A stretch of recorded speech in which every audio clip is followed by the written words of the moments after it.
जय हिंद। स्वागत है आप लोग को फिर से हमारे एक न्यू वीडियो में। प्यारे दोस्तों, आज के वीडियो में हम देखेंगे कि बायोलॉजी का एक छोटा सा टॉपिक लिए हैं कि परागण क्या होता है, यानी पोलिनेशन क्या होता है। तो परागण के बारे में इस वीडियो के अंतर्गत हम डिस्कस करेंगे कि आखिर परागण है क्या, परागण क्यों जरूरी है और परागण के प्रकार कितने होते हैं, परागण होने के लिए किन किन माध्यमों की आवश्यकता होती है, इस सब के बारे में इस वीडियो के अंतर्गत डिस्कस करेंगे। तो आप लोग वीडियो में बने रहिएगा और वीडियो अच्छा लगे तो वीडियो को लाइक और चैनल पर नए होंगे तो चैनल को सब्सक्राइब करिएगा और कमेंट में बताइएगा कि आपको ये वीडियो कैसा लगा हो।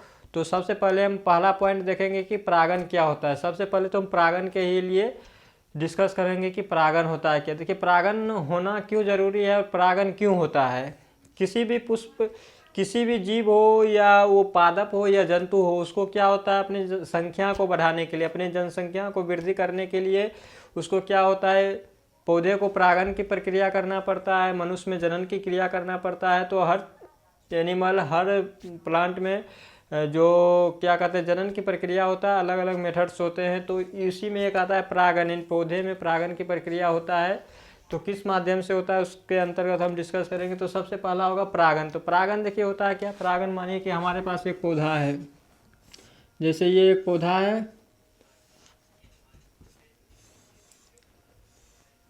ये एक पौधा है, ये इस पौधा में मानिए कि ये फूल लगा हुआ, फूल ये क्या हुआ, ये पुष्पासन हो गया। पुष्पासन के ऊपर क्या हो गया, ये फूल के मादा भाग यानी कि जायांग है, और ये क्या है, पुष्प के नर भाग है, पुमंग है।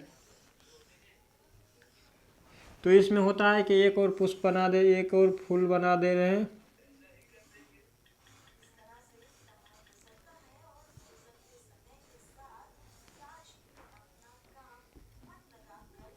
इसमें देखिए होता है क्या कि जब ये पुष्प के नर भाग से क्या होगा, पुष्प के नर भाग से परागकण निकलेगा और पुष्प के मादा भाग यानी वर्तिकाग्र पे आ जाएगा। तो यानी कि पुष्प के नर भाग से परागकण को निकलकर किसी माध्यम से या किसी वस्तु या किसी जीव के द्वारा पुष्प के वर्तिकाग्र तक आने की जो क्रिया होती है, प्रक्रिया होती है, उसी को क्या कहते हैं, परागण कहते हैं। यानी कि देखिए, परागण होने के लिए जिस पुष्प के नर भाग यानी कि मानिए ये एक फूल है, ये पुष्प है, पुष्प के ये नर भाग यानी कि ये क्या है, पुमंग है।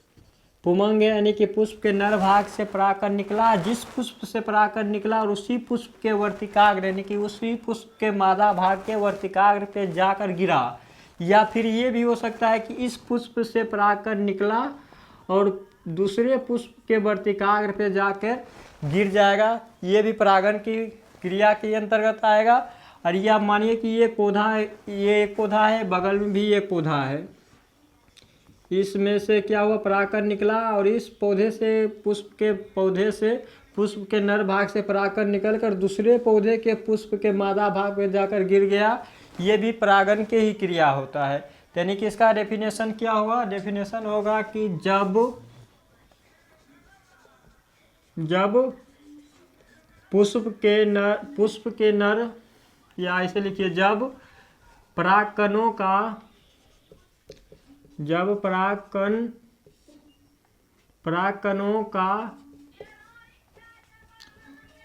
परागकोश से निकलकर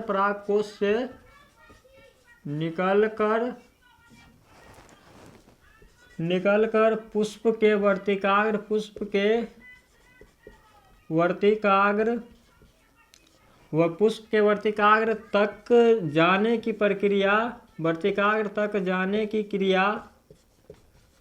पुष्प के वर्तिकाग्र तक जाने की क्रिया को क्या कहते हैं, क्रिया को परागण कहते हैं। क्या कहते हैं, परागण कहते हैं। क्या हुआ, यानी परागकणों का परागकोश से निकलकर, यानी कि परागकण क्या हुआ, नर भाग से परागकण निकला और परागकण निकल कर क्या होगा, पुष्प के वर्तिकाग्र यानी ये वर्तिकाग्र है, मादा भाग है, यहाँ पे आकर गिर गया। यानी कि आने की प्रक्रिया को ही क्या कहते हैं, परागण कहते हैं। या इसे भी आप लोग लिख सकते हैं, या इसका एक और परिभाषा लिख सकते हैं कि एक परिभाषा यह होगा, परागकणों का परागकोश से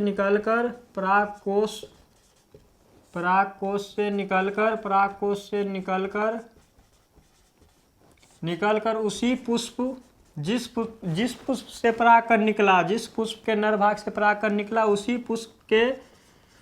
पुष्प या जिस पुष्प से निकला उसी पुष्प या दूसरे पौधे या अन्य पौधे, यानी दूसरे पौधे के पुष्प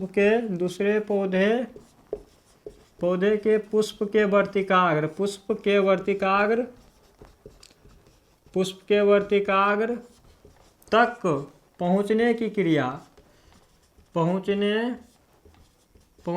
क्रिया क्या कहलाता है? परागण कहलाता है, नहीं पोलिनेशन कहलाता है। क्रिया परागण कहलाता है, यानी पोलिनेशन कहलाता है। यानी कि परागण में क्या होगा, जिस पुष्प के नर भाग से परागकण निकला उसी पुष्प के मादा भाग के वर्तिकाग्र पर जाएगा, या एक पौधे के पुष्प से नर भाग से परागकण निकला और दूसरे पौधे के पुष्प के वर्तिकाग्र तक जाकर गिर गया, तो ये भी क्या हुआ, परागण की ही क्रिया हो गया। यानी कि परागण की आप अलग अलग तरीके से परिभाषित कर सकते हैं। अब जब परागण की क्रिया हो गया, यानी परागण हो गया, तो परागण के प्रकार देखेंगे कि परागण के कितने प्रकार होते हैं। तो आई होप कि आपको परागण की डेफिनेशन समझ आ गया होगी कि परागण क्या है और परागण कैसे होता है। अब देखेंगे परागण के प्रकार। क्या देखेंगे? परागण के प्रकार। अगला पॉइंट क्या होगा? अगला पॉइंट होगा परागण के प्रकार। परागण के क्या देखेंगे? परागण के प्रकार को देखेंगे, यानी कि टाइप्स ऑफ पोलिनेशन।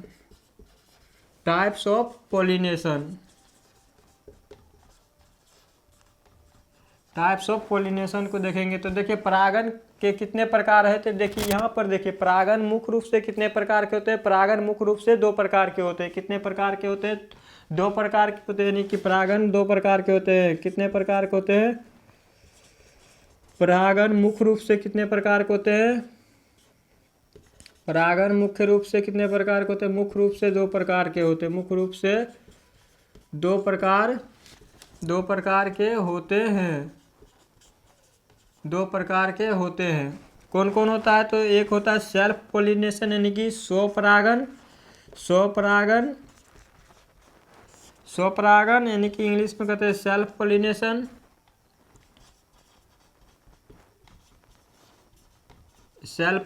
और दूसरा होता है पर परागण, यानी क्रॉस पोलिनेशन। यानी पर परागण, क्रॉस पोलिनेशन। तो स्वपरागण क्या होता है और परपरागण क्या होता है? स्वपरागण के मतलब क्या होता है? यहाँ पर देखिए, मानिए एक पौधा है, पौधा के ये पुष्प के नर भाग है।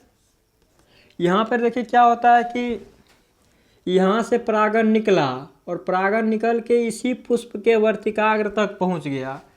यानी कि जिस पुष्प के वर्तिका, यानी कि परागण क्या हुआ, एक ही पौधे के पुष्प से परागण निकला और उसी पुष्प के वर्तिकाग्र पर जाकर गिर गया, तो इसको क्या कहेंगे? स्वपरागण कहेंगे। क्या कहेंगे? स्वपरागण कहेंगे। यानी कि जिस पुष्प के नर भाग से परागण निकला और उसी पुष्प के वर्तिकाग्र तक जाकर पहुंच गया, तो उसी को कहेंगे स्वपरागण। क्या कहेंगे? स्वपरागण। और परपरागण क्या कहेंगे? कि परपरागण में देखिए क्या होता है, मानिए एक ये पौधा है और एक ये पौधा है, एक ये पौधा है, एक ये पौधा है और यहाँ पर एक ये फूल है। तो यहाँ पर देखिए क्या होता है कि एक पौधा एक है, पहला पौधा ये है और दूसरा पौधा ये है।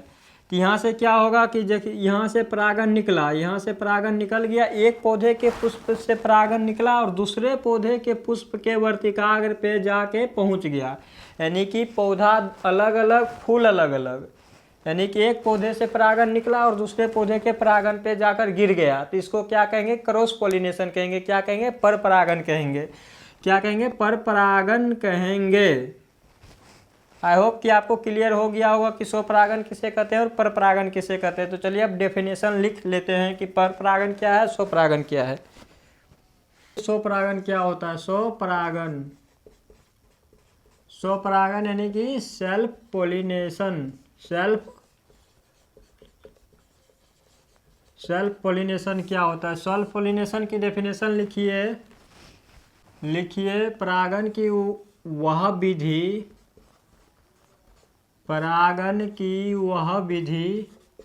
परागण की वह विधि जिसमें परागण की वह विधि जिसमें परागकणों का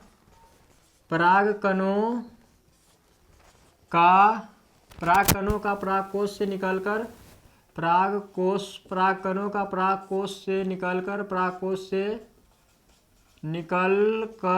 उसी पुष्प के वर्तिकाग्र तक, जिस पुष्प से परागकण निकला उसी पुष्प के वर्तिकाग्र तक पहुँचने की क्रिया, उसी पुष्प के वर्तिकाग्र तक पहुँचने की क्रिया को क्या कहते हैं? वर्तिकाग्र तक पहुँचने की क्रिया क्या कहलाता है? स्वपरागण कहलाता है। पहुँचने की क्रिया स्वपरागण कहलाता है। क्या कहलाता है? स्वपरागण यानी सेल्फ पोलिनेशन कहलाता है। क्या हुआ कि मतलब एक पौधा है और उसी पौधा के पे पुष्प है, मादा भाग है और एक नर भाग है। तो इसी पुष्प से मादा भाग से निकला और उसी पुष्प के नर भाग से परागकण निकला और उसी पुष्प के मादा भाग तक पहुंच गया। यानी कि पौधा भी एक, फूल भी एक।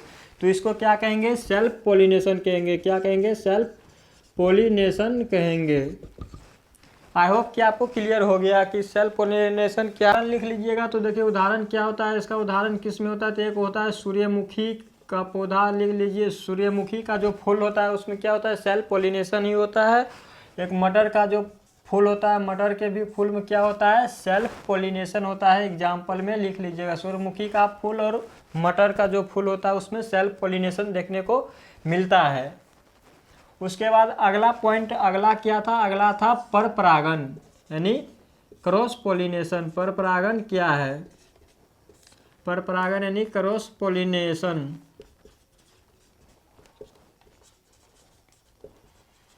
क्रॉस पोलिनेशन क्या होता है? तो परपरागण में क्या होता है कि एक पौधा ये है, एक पौधा के फूल, ये फूल है, फूल के नर भाग और मादा भाग है, और ये एक पौधा ये है, यानी कि पौधा दो है, एक पौधा ये, एक पौधा ये। यहाँ पे फूल के नर भाग, यहाँ पे फूल के मादा भाग। इसमें क्या होगा? परपरागण में क्या है? देखिए एक पौधा है, एक पौधे के नर भाग यानी कि परागकोश से निकला और निकल कर दूसरे पौधे के वर्तिकाग्र पे जाकर गिर गया। यानी कि पहला पौधा ए पौधा से परागण निकला, ए पौधा के पुष्प से परागण निकला और बी पौधा के पुष्प के वर्तिकाग्र पे जाकर गिर गया। यानी पौधा भी अलग, फूल भी अलग। तो इसको कहेंगे क्रॉस पोलिनेशन। क्या कहेंगे? Cross pollination. क्या कहेंगे? क्रॉस पोलिनेशन कहेंगे। यानी कि जब परागण की वह विधि जिसमें से परागकण का परागकोश से निकलकर दूसरे पौधे के पुष्प के वर्तिकाग्र तक पहुंचने की क्रिया को परपरागण कहेंगे। यानी कि एक पौधे के पुष्प के परागकण निकलकर दूसरे पौधे के पुष्प के वर्तिकाग्र तक जाने की क्रिया को कहेंगे परपरागण। क्या कहेंगे? परपरागण कहेंगे। आई होप कि आपको समझ आ रहा होगा कि परपरागण क्या होता है। लिखिए परागण की वह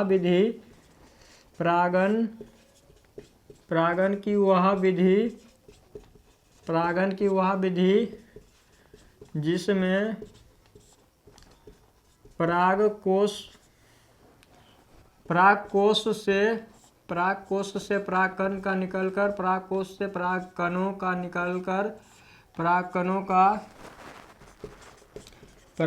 का निकलकर दूसरे पौधे या उसी पौधे के दूसरे पुष्प के वर्ते, मानिए कि एक पौधा ये है, एक पौधा और एक पौधा में एक दूसरा फूल, ये थोड़ी है कि एक पौधा में एक ही फूल रहेगा। तो बहुत सारे फूल रहता है, तो एक फूल ये है, एक फूल ये है। तो इस फूल से वर्तिकाग्र निकला और दूसरे पुष्प के वर्तिकाग्र यानी कि दूसरे पुष्प के वर्तिकाग्र पर पहुंच गया। यानी पौधा एक है, पुष्प अलग अलग है, तो फिर भी उसको क्या कहेंगे? परपरागण कहेंगे। और पौधा अलग रहेगा, परपरागण।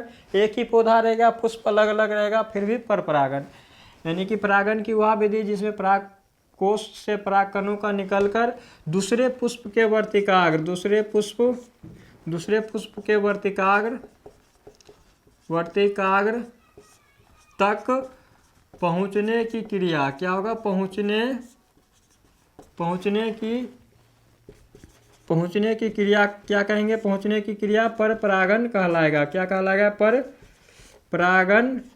परागण कहलाता है। पर परागण कहलाता है। आई होप कि आपको परागण क्लियर हो गया होगा। परागण के कितने प्रकार होता है वो भी क्लियर हो गया होगा। स्वपरागण क्या होता है, सेल्फ पोलिनेशन क्या होता है, क्रॉस पोलिनेशन क्या होता है, ये सब आपको समझ आ गया होगा। कैसे कैसे होता है ये भी समझ आ गया होगा। आप यहाँ पर एक देखिए, यहाँ पे पर परागण के भी 2 विधि होता है। पर परागण के भी 2 भाग होता है। एक क्या होता है? पर परागण के 2 भाग, एक होता है पर निषेचन होता है और एक होता है सजात पुष्पी परागण। सजात पुष्पी परागण क्या होता है? परागण सजात पुष्पी परागण में ये होता है कि पुष्प यानी पौधा एक रहता है, पुष्प अलग अलग रहता है, उसके बीच जो पोलिनेशन होता है, परागण होता है, उसको कहते हैं सजात पुष्पी परागण। और जो पर निषेचन होता है, पर निषेचन में क्या होता है कि पौधा भी अलग रहेगा, फूल भी अलग रहेगा, उसको कहते हैं यानी पर निषेचन कहते हैं। यानी कि पर परागण के विधि में आता है पर निषेचन और सजात पुष्पी परागण। सजात पुष्पी परागण में पौधा एक रहता है, फूल अलग अलग रहता है, इस बात को याद रखना। एक आता है आपको अनुन्मूल्य परागण। अनुन्मूल्य परागण स्वपरागण की उदाहरण होता है।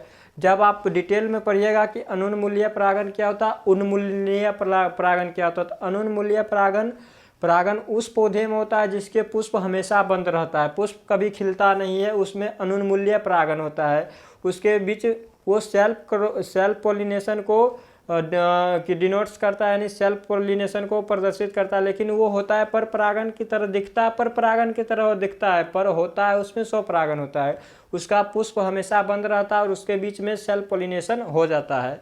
तो इतना जाने की डिस्कस नहीं है। पर परागण के अंतर्गत अगर देखना है तो पर परागण के अंतर्गत एक आता है सजात पुष्पी परागण। सजात पुष्पी परागण में होता है कि पौधा एक रहता है, फूल अलग रहता है। जैसे कि ये पौधा एक है, इसमें 2 फूल है, तो इस एक पहला फूल से क्या होगा, परागण निकला और दूसरे पुष्प के वर्तिकाग्र पे जाकर पहुंच गया, तो इसको कहेंगे सजात पुष्पी परागण, क्योंकि पौधा एक है, पुष्प अलग अलग है।